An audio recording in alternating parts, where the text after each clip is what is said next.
बिस्मिल्लाहिर्रहमानिर्रहीम। फैज़ुन नहव से आज हम सबक नंबर 9 पढ़ लेंगे, जिसका उन्वान है गैर मुनसरिफ आलाम। आज हम सीख लेते हैं गैर मुनसरिफ आलाम के मुतल्लिक। तो चले सबक को शुरू कर लेते हैं।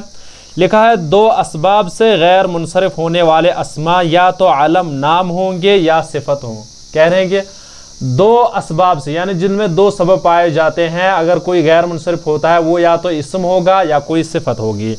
तो या तो वो अस्मा में से आलम होगा या कोई सिफत होगी। तो चले शुरू इसको कर लेते हैं। लिखा है गैर मुनसरिफ आलाम। अब जो गैर मुनसरिफ आलाम है वो कौन कौन से हैं? आलम हस्ब ज़ैल सूरतों में गैर मुनसरिफ होगा, यानी नीचे जो सूरतें आने वाली है इनसे आलम जो है गैर मुनसरिफ बन जाता है। नंबर 1 क्या है?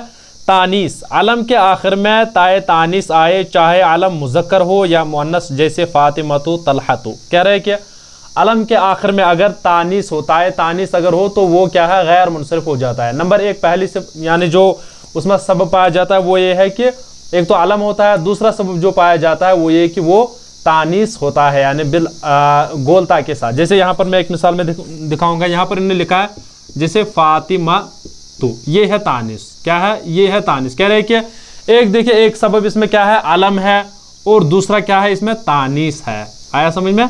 गोलता जो है। इसी एतबार से अब ये उन्होंने कहा कि चाहे अब ये मुज़क्कर पर हो या मुअन्नस पर, यहाँ पर मुअन्नस पर है, इसी एतबार से उन्होंने मुज़क्कर की मिसाल लिखी है। लिखा है तलहतु। क्या लिखा है? तलहतु। अब तलहा जो है ये आलम भी है, एक तो आलम है और दूसरा क्या है? इसमें ये तानीस भी है, इस वजह से गैर मुनसरिफ पढ़ा जाएगा। इसी एतबार से उन्होंने लिखा है यानी तलहा और वगैरह। उसके बाद या तानीस से मानवी हो या मानवी तौर पर ये तानीस हो। जैसे यहाँ पर देख लीजिएगा। अब यहाँ पर और एक मिसाल ने दी है ज़ैनबू। क्या लिखा है? ज़ैनबू। अब ज़ैनबू में तो यानी सिर्फ अलम पाया जाता है, तानीस तो है ही नहीं। अब ये तानीस जो है इसमें वो मानवी तौर पर है, चूंकि ये मुअन्नस है ना, इस वजह से उन्होंने कहा यानी तानीस से मानवी इसको कहते हैं। क्या कहते हैं? तानीस से यानी मानवी, तानीस से मानवी जो है।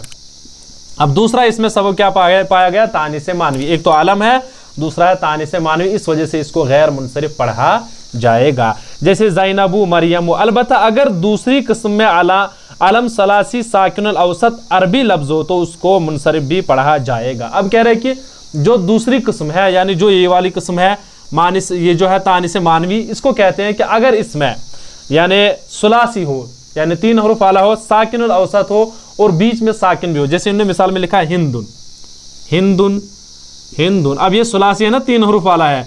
अब इसमें जो है ये कह रहे हैं साकिनुल औसत हो, यानी बीच में जज्म वाला भी हो। कह रहे हैं कि इसको आपको इख्तियार है, इसको मुनसरिफ भी पढ़ सकते हो आप, गैर मुनसरिफ भी पढ़ सकते हो। ये कहा इन्होंने कि अगर अब अलम यानी जो होगा तानिस से मानवी जो होगा उसमें अगर क्या यानी सलासी हरूफ हो और उसमें साकिनुल औसत हो तो उसको इख्तियार है आपको, उसको आप मुनसरिफ भी पढ़ सकते हो, गैर मुनसरिफ भी पढ़ सकते हो। जैसे यहाँ पर उन्होंने लिखा है हिंदुन, और इसी एतबार से दादुन। यहाँ पर भी लिखा है दादुन। आया समझ में? दादुन। इसमें भी साकिनुल औसत है यहाँ पर देखिए, और सुलासी है, और इसको आप मुनसरिफ भी पढ़ सकते हो और गैर मुनसरिफ भी पढ़ सकते हो। ये आ गया यानी तानीस। उसके बाद लिखा उन्होंने दूसरा जो लिखा है उजमा। क्या लिखा उन्होंने? उजमा। अब उजमा किसे कहते हैं? उजमा कहते हैं अलम अजमी ज़बान का लफ्ज़ हो, यानी जो अलम होगा वो अजमी ज़बान का लफ्ज़ होगा। क्या होगा? अजमी ज़बान, यानी अरब से अलग होगा, अजमी ज़बान का लफ्ज़ होगा, और 4 हरफी या इससे जायद हो, या तो 4 हरफी होगा या इससे जायद होगा, उससे कम नहीं होगा। नंबर 1 क्या होगा? जैसे इन्होंने मिसाल में लिखा इब्राहिम, इब्राहिम। अब देखिए इब्राहिम में क्या है? नंबर 1 क्या है? ये अलम है, अलम है। और दूसरा इसमें जो सबब पाया जाता है वो ये है कि इसमें जो है ये गैर मुनसरिफ इस वजह से पढ़ा जाएगा चूंकि ये अजमी है। क्या है? अजमी, और 4 हरफ से जायद है। 4 हरफ से जायद होना चाहिए, 4 हरफ, 1 2 3 4 5 6 7। आया समझ में? तो ये इसको भी गैर मुनसरिफ पढ़ा जाएगा। एक इसमें सबब पाया गया आलम, दूसरा है अजमी। क्या है? अजमी। आया समझ में? और ये अजमी इसके लिए शर्त भी रखी है 4 हरफ या इससे जायद हो, 4 हरफ या उससे जायद हो तब इसको गैर मुनसरिफ पढ़ा जाएगा। अगर सिर्फ 4 हरफ से कम हो तो अब इसको गैर मुनसरिफ नहीं पढ़ा जाएगा, अगर वो अलम भी हो। आया समझ में? जैसे इन्होंने लिखा है दूसरी मिसाल है इसहाकु, इसहाकु। आया समझ में? इसको भी देखिए 1 2 3 4 और ये 5वां है, तो इसको भी गैर मुनसरिफ पढ़ा जाएगा। इसी एतबार से याकूबू लक्ष्मण है, इसी एतबार से क्लिंटन है, यानी क्लिंटन, बिल क्लिंटन है वगैरह। इसी एतबार से यानी होना क्या चाहिए? अब ये 4 हरफ से जायद होना चाहिए। एक इसमें अलम का यानी सबब पाया जाएगा, दूसरा जो होगा वो अजमी होगा। ये समझ में आ गया? तो ये हो गया दूसरा वाला हमारा उजमा। उसके बाद तीसरा है अलिफ नून जायदा, यानी अलिफ नून जायदा तान भी जिसको हम बोलते हैं, कह रहे हैं कि अलिफ नून जायदा, अलम के आखिर में अलिफ नून जायदा हो, जैसे कहतानु, रमज़ानु, गुफरानु वगैरह। लेकिन अगर अलिफ व नून में से कोई भी जायद ना हो तो आलम गैर मुनसरिफ ना होगा। कह रहे हैं कि अलिफ व नून जो है जायदा होना चाहिए, यानी ये जायद होना चाहिए, ये इसका असली नहीं होना चाहिए। जैसे यहाँ पर मिसाल में समझ लीजिएगा, इन्होंने मिसाल लिखी है यहाँ पर कहतानु और इसी एतबार से रमज़ानु। अब देखिए रमज़ानु, रमज़ानु, इसमें जो ये अलिफ और नून है ये जायदा है, रा मीम और जा, रमज़ जो है यानी ये असली है और ये जो है जायद है इसमें, इस वजह से इसको गैर मुनसरिफ पढ़ा जाएगा। इसी एतबार से कहतानु और गुफरानु में भी, इसमें देख लीजिए गुफरानु, गुफ, यहाँ पर जो अलिफ और नून है ये जायद है, एक तो इसमें आलम पाया जाएगा यानी आलम का सबब, दूसरा जो है अलिफ नून जायदतान, इस वजह से इसको क्या कहेंगे, गैर मुनसरिफ कहेंगे। अब उन्होंने आगे और एक कायदा लिखा, लेकिन अगर अलिफ और नून में से कोई भी जायद ना तो आलम गैर मुनसरिफ ना होगा, यानी अगर अलिफ और नून में से कोई जायद ना होगा, वो असली होगा, तो तब उसको गैर मुनसरिफ नहीं पढ़ा जाएगा। जैसे उन्होंने मिसाल में लिखा है, जैसे बाना, अब देखिए बाना, ये बाना, अब अगर हम कहेंगे कि अलिफ और नून जायदा है तो अब बचा क्या, बा, तो इसका मतलब ये पता चलता है ना कि ये इसका असली है, ये जायद नहीं है, इस वजह से इसको क्या पढ़ेंगे हम, गैर मुनसरिफ। जैसे एक तो आलम होगा और यानी दूसरा इसमें जो अलिफ नून जायदतन वो है ही नहीं, इस वजह से इसको गैर मुनसरिफ, इसको मुनसरिफ, माफ कर लेना, इसको मुनसरिफ पढ़ लेंगे। क्यों? क्योंकि इसका अलिफ और नून जो है ये जायद नहीं है, ये इसका असली है। इसी एतबार से इन्होंने मिसाल में लिखा बाना है, शाना है, इसको भी देख लीजिएगा शाना। अब देखिए शाना, इसमें जब हम अलिफ और नून को काट लेंगे तो इसमें शीन सिर्फ बच जाता है ना, तो इस वजह से इसका जो अलिफ और नून है ये जायद नहीं है, ये असली है, इसको गैर मुनसरिफ ये नहीं पढ़ा जाएगा, इसको मुनसरिफ पढ़ा जाएगा। ये आया समझ में? यानी ये जायद होना चाहिए, अलिफ और नून जो होना चाहिए वो जायद होना चाहिए, ये इसका असली नहीं होना चाहिए, जब असली होगा तो ये गैर मुनसरिफ नहीं मुनसरिफ होगा। ये समझ में आ गया। और इसी एतबार से शाना कि इनमें दोनों हुर्फ असली है, इसी तरह अमाना और ज़माना का नून असली है, लिहाजा ये मुनसरिफ पढ़े जाएंगे। इसी एतबार से जैसे अमाना और ज़माना, इसमें भी जो ये अलिफ और नून है ये इसका असली है, ये जायद नहीं, इस वजह से इनको क्या पढ़ेंगे हम, यानी इनको भी हम मुनसरिफ पढ़ेंगे, गैर मुनसरिफ नहीं पढ़ेंगे। उसके बाद उन्होंने लिखा है तरकीब। तरकीब क्या है, यानी ये और एक, यानी इनमें ये अलम में पाया जाता है, चौथा जो इन्होंने लिखा है तरकीब है। तरकीब के मतलब लिखा है अलम में तरकीब मस्जी वाक़या हो, यानी दो इस्मों को आपस में बगैर निस्बत के इस तरह जोड़ दिया गया हो कि वो एक इस्म बन गए हो।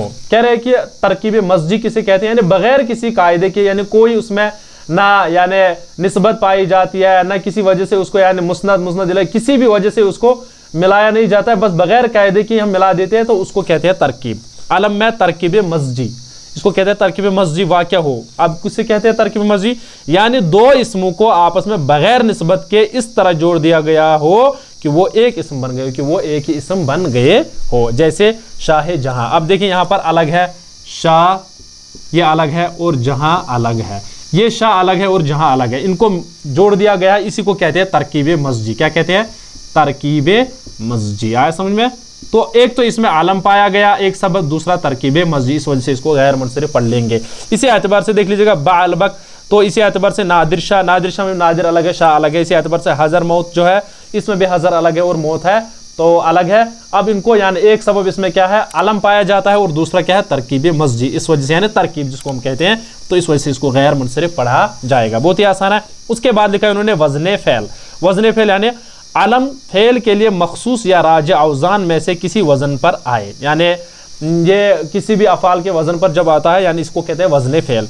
अलम जो अलम होगा, यानी जो अभी हमने कहा कि अलम जो पीछे से हम ही पढ़ रहे हैं, अलम का किस पर, अलम फेल या मखसूस या राजा औज़ान में से किसी वज़न पर आए, यानी किसी ख़ास वज़न पर आ जाना, या राजा औज़ान जो है उनके वज़न पर आ जाना, तो ये भी क्या है, वज़न फ़ेल भी जो है इसका एक सबब होता है। जैसे उन्होंने लिखा है शम्मरा दुइला फुइला के वज़न पर, तुबश्शिरा चूँकि इसमें आता है इनमें से ता है शुरू में, तो यानी फ़ेल मुज़ायरा में से जो ता है उसी वजह से इसको गैर मुनसरिफ पढ़ा जाएगा।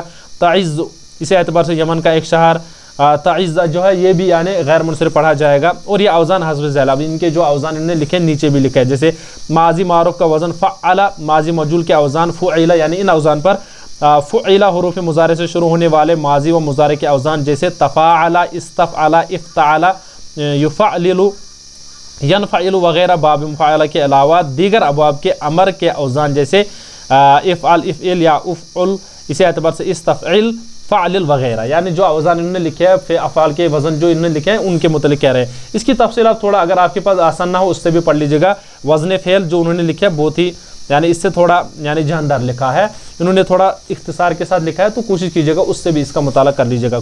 कुल मिला के जो ये है वो कि वज़न फ़ेल भी अगर होगा तो उसको भी गैर मुनसरिफ पढ़ा जाता है। दूसरा सबब एक तो इसमें आलम होता है और दूसरा यानी अगर कोई आलम जो वज़न फ़ेल पर आ जाए तो उसको भी गैर मुनसरिफ पढ़ा जाएगा। उसके बाद उन्होंने लिखा अदल तकदीरी। अदल तकदीरी यानी आलम में अदल तकदीरी वाक़या हो, यानी कलमा किसी लफ्ज़ से बदला हो और मादूल अनहु असल का पता न चल सके, यानी ये आलम जो है किसी से निकल जाता है, इसका असल मालूम ही नहीं होता है कि इसका असल है क्या, यानी बगैर किसी कायदे के ही निकल जाता है किसी से, जिसको कहते हैं मादूल अनु, यानी जिससे निकल जाता है। कह रहे हैं कि उससे जब ये निकलेगा बगैर किसी कायदे के ही निकलेगा और उसको भी गैर मुनसरिफ पढ़ा जाएगा। उमूमन जो है ये फ़ुआला जो है उसके वज़न पर आने वाले समाई आलाम है और हस्ब ज़ैल है। जैसे उमरु देखे, ज़ुफ़रु देखे, मुज़रु फ़ुआलु के वज़न पर ही आ रहा है। ज़ुहलु, जुमाउ, क़ुज़ाहु, इसी एतबार से उसामु, दुलफु, हुज़लु, सुआलु, इसी एतबार जुशमु, बुलाउ, ज़ुमरु, क़ुतमु, हुबलु, ये आ रहे हैं तमाम गैर मुनसरिफ। एक तो इसमें क्या पाया जाएगा, जैसे उमरु को देख लीजिएगा एक आलम है और दूसरा क्या है इसमें ये अदल तकदीरी, यहाँ पर जो उन्होंने लिखा अदल है, इसका भी और एक सबब इसमें पाया जाए वो अदल है, यानी इसे किसी बगैर कायदे के निकाला जाता है और इसमें कोई कायदा होता ही नहीं है मुतन। बस ये आप जहन में रख लीजिए, थोड़ा इसको इस वज़न को जहन में रख लीजिएगा। फ़ुआला के वज़न पर उमूमन ये आते हैं, जैसे उमरु, ज़ुफ़रु, मुज़रु देख लीजिए, तमाम यहाँ पर उन्होंने रख लिए है इन्होंने लिख कर, और इससे भी यानी इसी वज़न को आप जहन में रख लीजिएगा। उसके बाद जो इसके वज़न पर होगा एक तो आलम और दूसरा जो यहाँ पर यानी अदल तकदीरी जिसको कहते हैं उस वज़न पर आएगा तो उसको गैर मुनसरिफ पढ़ा जाएगा। तो मेरे ख्याल से ये हमारा सबक आज का हो गया। इंशाल्लाह आगे फिर हम और एक सबक पढ़ लेते हैं।